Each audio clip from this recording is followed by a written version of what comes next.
akan disampaikan oleh Ibu Nida Khofiyah. Kepadanya kami persilahkan. Bismillahirrahmanirrahim. Assalamualaikum warahmatullahi wabarakatuh. Bapak Ibu, sebelum mulai izinkan kami untuk mengembalikan fokus Bapak Ibu. Kita ice breathing dulu sebentar. Boleh berpasang-pasangan dengan teman di sampingnya atau di depannya boleh. Jadi pada suatu hari, ya pasti dimulai daripada suatu hari ya terutama, ada si kura-kura masuk ke hutan. Kura-kura menemukan kotak berwarna hijau. Yang hijau harus mengubah yang hitam. Ini mas hijau. Perkenalkan, nama saya Nida Khofiyah. Izinkan saya berbagi sedikit tentang proyek penguatan profil pelajar Pancasila. Tidak bermaksud menggurui. Saya yakin Bapak Ibu pun sudah sangat biasa dengan istilah proyek penguatan profil pelajar Pancasila ini. Boleh next benar? Ya, sebetulnya proyek ini ada di langkah keempat karena langkah 1, 2, 3-nya yang pertama memahami garis besar kurikulum merdeka. Yang kedua, memahami pembelajaran dan asesmen. Yang ketiga, memahami pengembangan kurikulum operasional satuan pendidikan dalam kurikulum merdeka.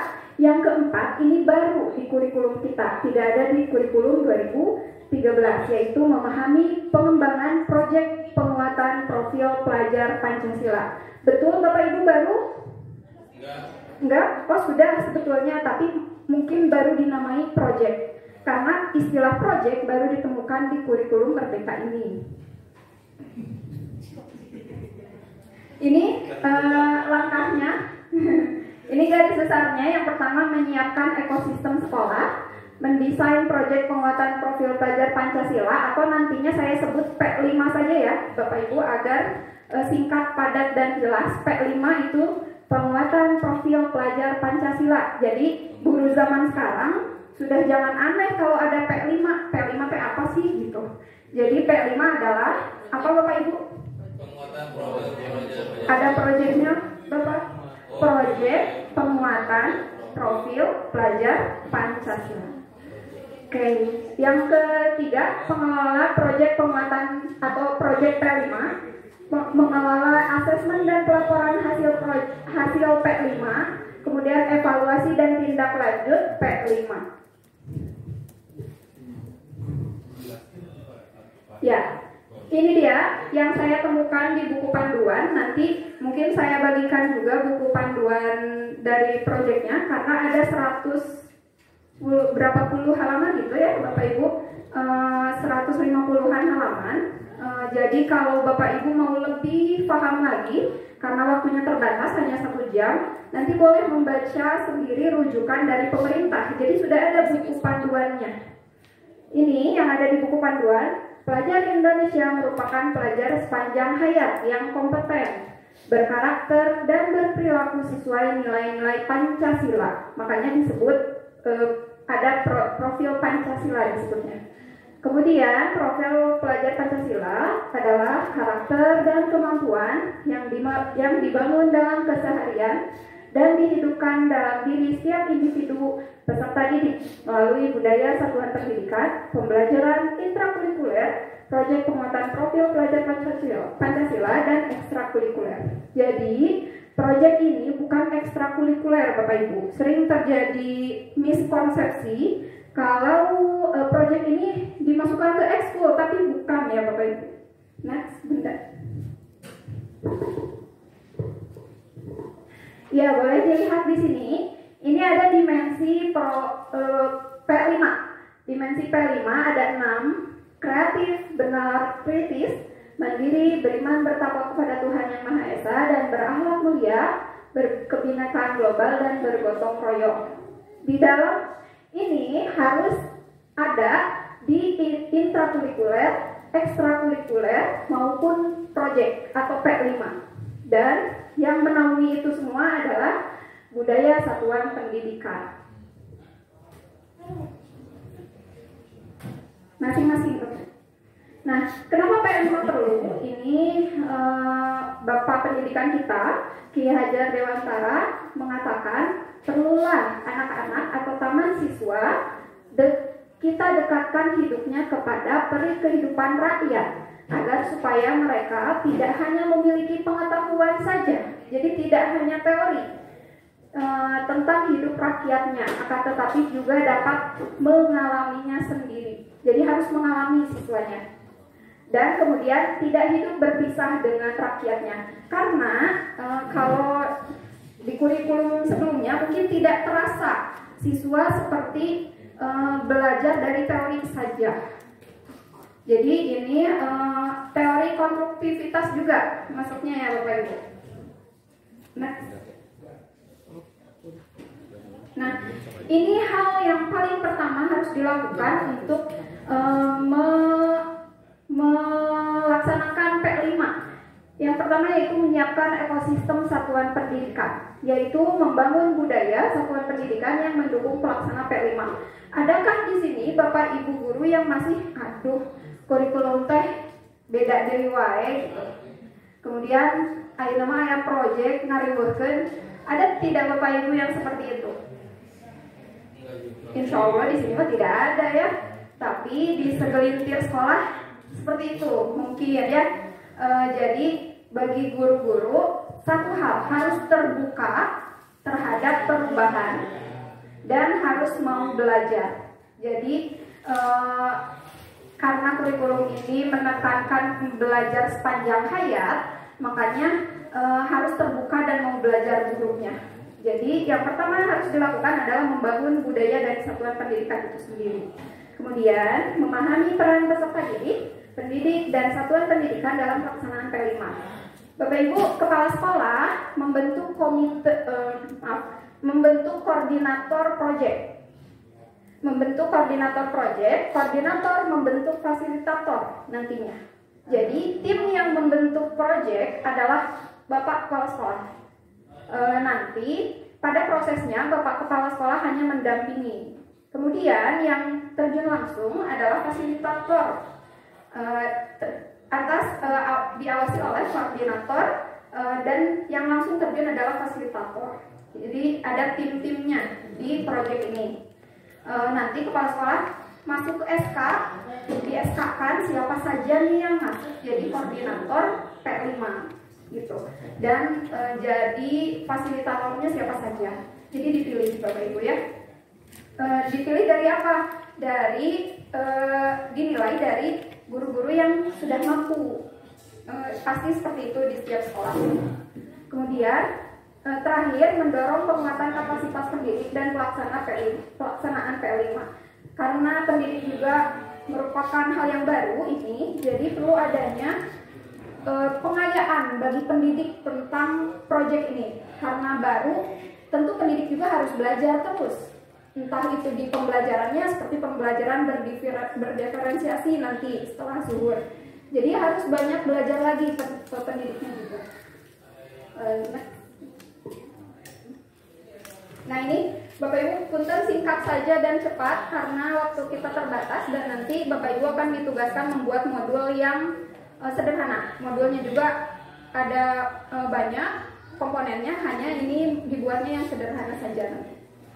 Oke, ini alur perencanaan proyek. Yang pertama membentuk tim fasilitator oleh Bapak Kepala Sekolah. Yang kedua, mengidentifikasi tingkat kesiapan satuan pendidikan. Jadi jangan sampai sekolah ini belum siap sarananya, tapi ingin muluk-muluk proyeknya, sarananya nggak siap. Nah, itu tidak diperkenankan. Jadi harus melihat kesiapan sekolah dalam melaksanakan proyek, entah itu sumber daya alamnya atau sumber daya manusianya. Kemudian harus kontekstual, sekolahnya ada di lingkungan seperti apa. Misalkan di kita pertanian, misalnya Bapak Ibu, di kita pertanian, ya pertanian saja yang kita angkat. Jangan sampai kelautan yang kita angkat padahal laut jauh gitu. Jadi harus kontekstual. Kemudian merancang dimensi, tema, dan alokasi waktu proyek penguatan profil belajar Pancasila. Nanti akan lebih dijelaskan. Lalu menyusun modul proyek dan merancang strategi pelaporan. Jadi ada modul dan nanti laporan. Nah, ini dimensi, Bapak Ibu sudah tidak aneh ya. Tadi sudah saya jelaskan selintas. Ini apa kompetensi atau ya, Bapak Ibu, kompetensi yang ingin dicapai dalam proyek profil belajar Pancasila. Mandiri, tidak perlu dijelaskan ya Bapak Ibu, mandiri seperti apa, bernalar kritis seperti apa, kreatif, bergotong royong, berkebinekaan global, dan beriman.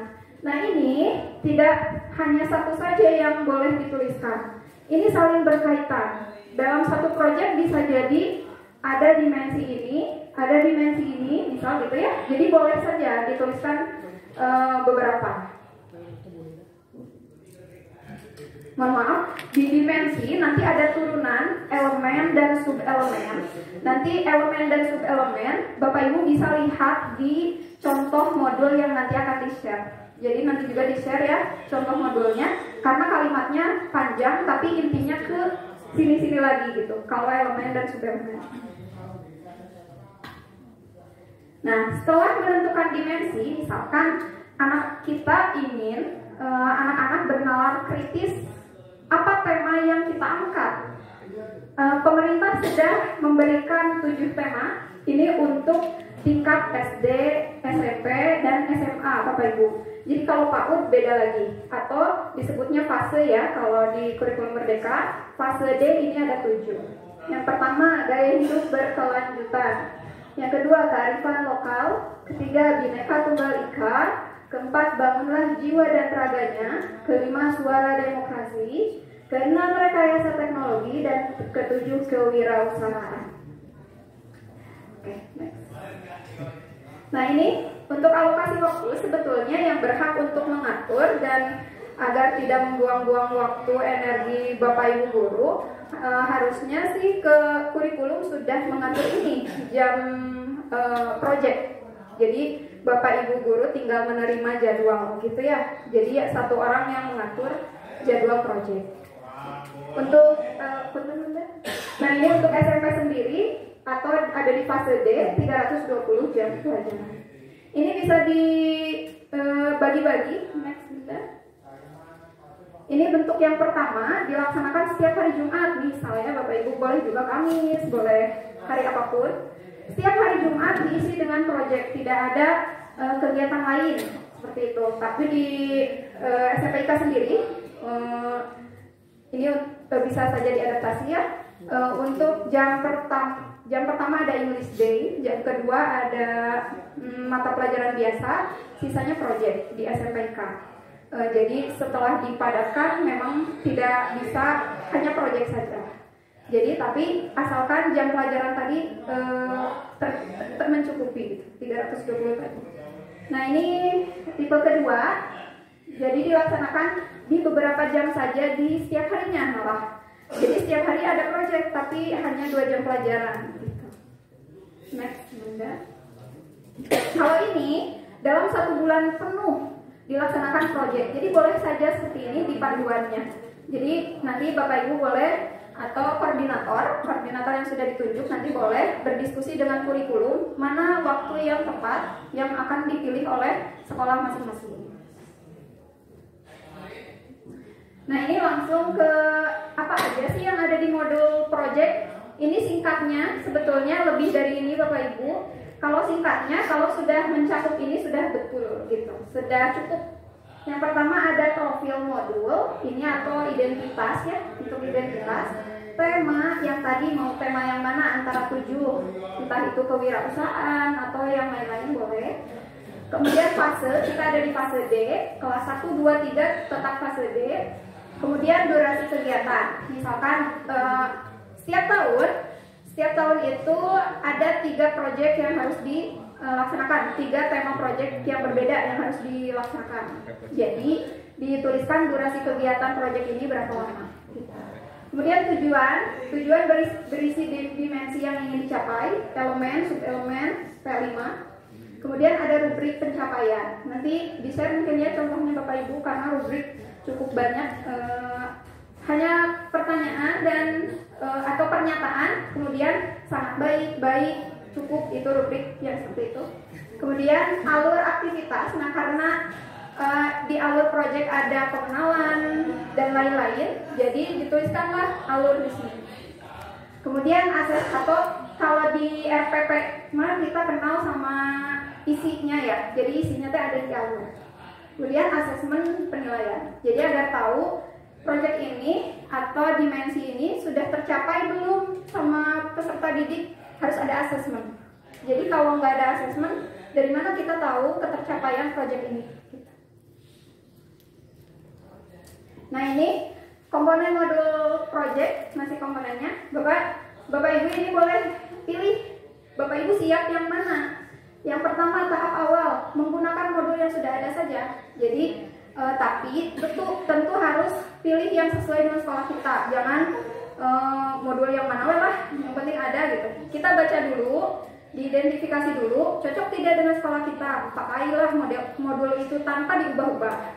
Kemudian yang kedua, menggunakan modul project yang sudah tersedia, tapi melakukan modifikasi di beberapa bagian modul, baik topik, tujuan, aktivitas maupun asesmennya. Jadi ada sedikit modif lah. Terakhir, ini yang sudah pro atau bisa sudah bukan tahap awal melakukan project, sudah bisa merancang modul projectnya sendiri, gitu ya. Nanti akan di PMM, Bapak Ibu punten, ada yang sudah punya PMM, yang sudah login. Di PMM nanti saya akan arahkan untuk melihat berbagai macam modul yang sudah ada. Next, benar. Nah, ini mungkin untuk yang mau mengadaptasi, karena biasanya kalau yang mencari persis yang cocok kan susah ya Bapak Ibu. Jadi adalah memodifikasi sedikit, tapi merancang juga terlalu susah. Nah, biasanya di tengah-tengah. Yang kedua, hanya memodifikasi di beberapa bagian saja. Jadi yang sama persis hanya melaksanakan susah, mencarinya tidak ada. Kalau yang merancang susah juga dari awal banget. Jadi ada untuk memodifikasi seperti ini. Identifikasi dulu sesuai tidak, modifikasi mana bagian yang tidak sesuainya, selaraskan, periksa kembali kesesuaian tujuan, aktivitas dan asesmen modul. Next, benar. Nah, kalau ini yang merancang sendiri, Bapak Ibu ada yang mau merancang sendiri hari ini? Mau pasti semua. Mau merancang atau mau modifikasi saja? Modifikasi aja, lebih enak ya? Siap, boleh. Next, benar. Untuk perancang nanti Bapak Ibu boleh mempelajari kembali ya. Nah, ini mari kita masuk ke sesi menyusun modul project. Sudah dibagikan LK di Google Classroom yang dibagikan tadi. Ya? Oh, nggak bisa? Boleh. Sementara boleh Bapak Ibu sambil menunggu. Bapak Ibu untuk contoh nanti akan selain di-share di grup, contoh dari buku panduan, ada juga boleh buka PMM-nya Bapak Ibu. PMM, klik perangkat aja, atau boleh dipraktekkan dulu.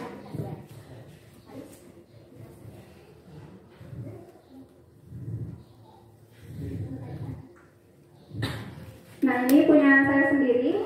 Jadi boleh masuk ke perangkat ajar sebelah sini. Masuk ke modul project. Ininya fasenya betul, fase D. Dipilih. Pilih tema. Nah, Bapak Ibu, kira-kira sekolah Bapak Ibu mau mengangkat tema apa? Diskusikan dulu. Mangga boleh berkelompok saja ya Bapak Ibu. Diskusikan. Jadi ini LK-nya bukan untuk perseorangan, tapi untuk kelompok. Karena proyek ini tidak dilakukan sendiri. Jadi ada timnya. Mangga boleh Bapak Ibu berdiskusi. Kira-kira di sekolah kita apa proyek yang cocok diterapkan kepada siswa-siswi. Nah, seperti ini. Ini sudah banyak sekali contoh, misalkan mau energi alternatif penyelamat bumi. Ada sampahku, tanggung jawabku, ini temanya gaya hidup berkelanjutan. Kemudian ada kewirausahaan, menjual banyak hal ya di sana. Di situ ada juga.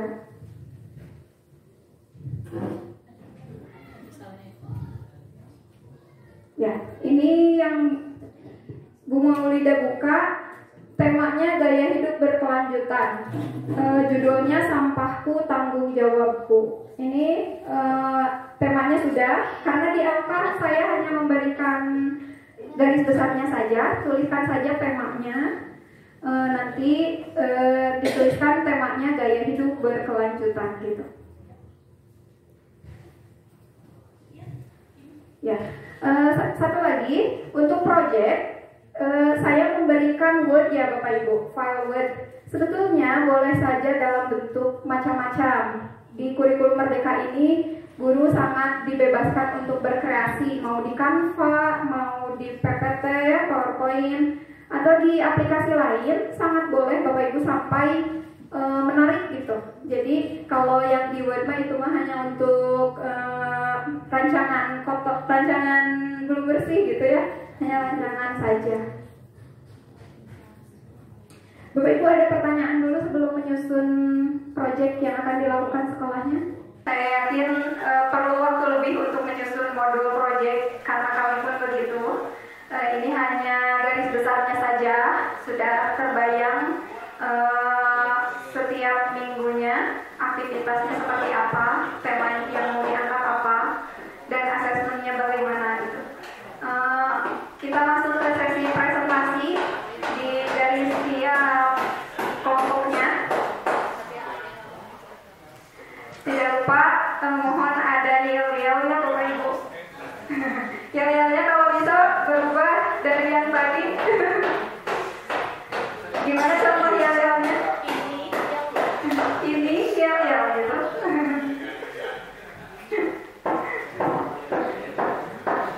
Maka Bapak Ibu dari mau Anaba dulu, mau Al-Hasbi dulu boleh, yang sudah siap, sangat siap.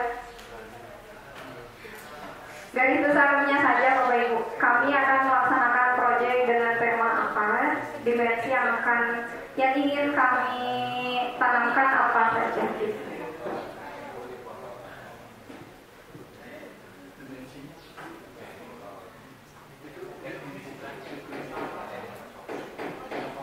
Maka ini dimensinya ada 6. Yang 6 ini saling berkaitan, jadi tidak usah pilih satu. Kalau memang ada 3 dimensi yang ingin dicapai, tuliskan saja 3. Islam An-Naba Cianjur akan mempresentasikan modul proyek. Identitas sekolah kami, nama sekolah SMP Islam An-Naba Cianjur, dan profil modulnya temanya yaitu gaya hidup berkelanjutan. Fasenya fase D, durasi 2 JP per pekan atau 40 JP per semester. Sedangkan tujuannya adalah dimensi. Ini untuk, maaf sebentar Ibu, dimensi ini harus pilih salah satu atau boleh ya? Oke. Dimensi kita pilih 2. Yang pertama beriman, bertakwa kepada Tuhan Yang Maha Esa dan berakhlak mulia, serta bergotong royong. Lalu elemennya adalah akhlak kepada alam dan kolaborasi. Lalu sub-elemennya adalah menjaga lingkungan alam sekitar dan kerjasama. Lalu alur aktivitas proyek yang pertama,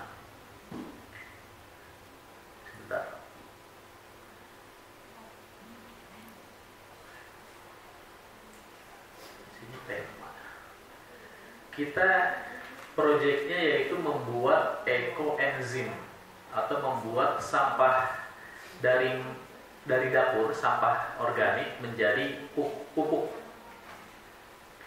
Alur aktivitas proyeknya yang pertama adalah pemilahan sampah organik, lalu melakukan pemotongan sampah, selanjutnya memasukkan ke wadah yang telah diisi air, lalu menambahkan gula merah yang sudah diiris ke wadah.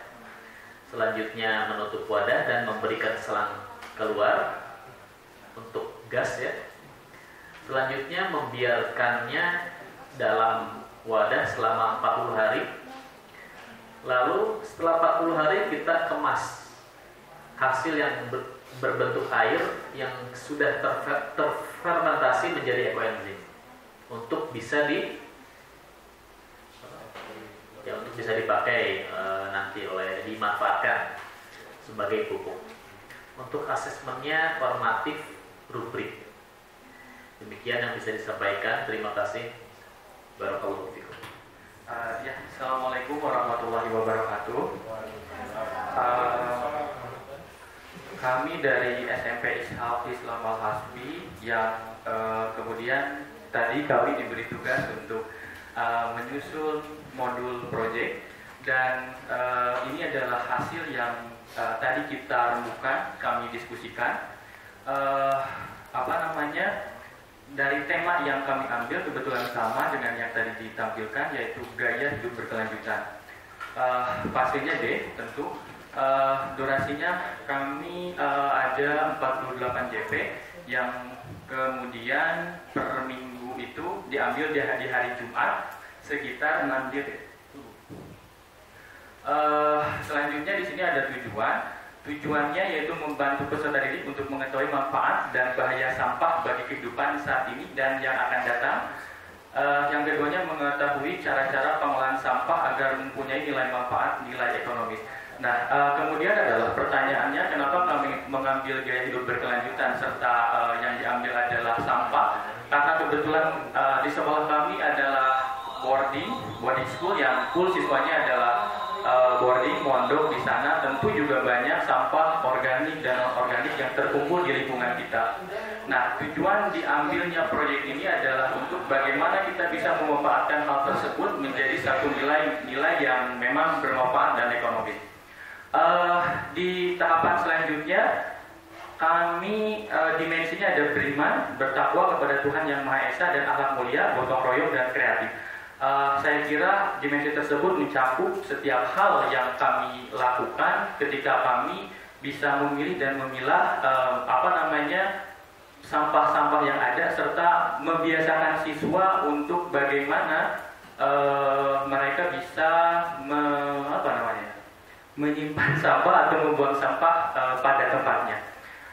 Selanjutnya elemennya akhlak kepada alam, kolaborasi, serta menghasilkan gagasan yang orisinil dan menghasilkan karya dan tindakan yang orisinil. Sub-elemennya memahami keterhubungan ekosistem bumi, menjaga lingkungan alam sekitar, kerjasama, tanggap terhadap lingkungan sosial. Alur aktivis proyeknya pengenalan. Nah, kebetulan di tahap yang pertama ini, di proyek yang pertama ini kita hanya untuk bagaimana anak bisa menyimpan, membuang sampah kepada tempatnya, serta memilih dan memilah antara sampah organik dan non-organik. Yang kemudian pada tujuan akhirnya adalah kita ingin bagaimana sampah organik ini menjadi satu barang yang memang bermanfaat, contohnya dalam mungkin kemudian pupuk, dan kemudian untuk non-organiknya kita bisa membuat satu nilai-nilai yang ekonomi seperti menjadi barang-barang yang karya-karya sederhana lah yang memang ada nilai ekonomisnya di sana dan nilai seninya juga. Ya seperti itu asesmennya, mungkin seperti rubrik evaluasi diri, rubrik kelompok, rubrik guru dan LKPD. Mungkin hanya itu Bapak Ibu yang bisa saya sampaikan. Terima kasih. Wassalamualaikum warahmatullahi wabarakatuh.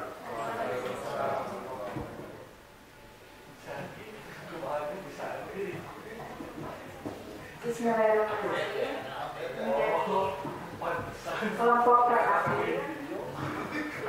Setelah berdiskusi, kami memilih tema gaya hidup berkelanjutan dengan fase D. Untuk durasinya Bu belum prediksi.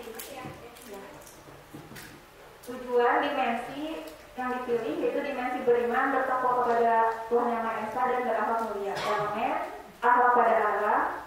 Sub-elemen memahami keterhubungan ekosistem bumi dan menjaga lingkungan alam sekitar. Untuk alur aktivitas proyek, tadi dipilih 2 untuk proyek pengelolaan sumber dari air berkelanjutan dan juga proyek